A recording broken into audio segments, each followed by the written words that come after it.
તો દ્વારકાની વાત કરીએ, જ્યાં ફરી એકવાર દાદાનું બુલડોઝર ફર્યું છે।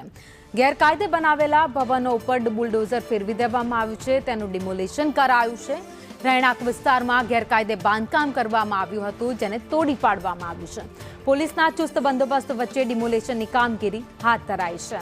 તો આ પહેલીવાર નથી, અગાઉ પણ 2 થી 3 વાર દ્વારકામાં જેટલા પણ ગેરકાયદે મકાનો હતા, દુકાનો હતી, તેને તોડી પાડવામાં આવી હતી। ત્યારે ફરી એકવાર બુલડોઝર ફેરવી ગેરકાયદે જે મકાનો ઊભા કરવામાં આવ્યા છે, બિલ્ડિંગ બનાવી દેવામાં આવી છે, જેને તોડી પડાઈ છે। વધુ અપડેટ સાથે સંવાદદાતા અનિલ લાલ અમારી સાથે જોડાઈ ગયા છે। અનિલ, છેલ્લા ઘણા સમયથી ગેરકાયદે બાંધકામો ઊભા કરવામાં આવ્યા હતા, જેમાં વધુ એકવાર દાદાનું બુલડોઝર ફર્યું છે।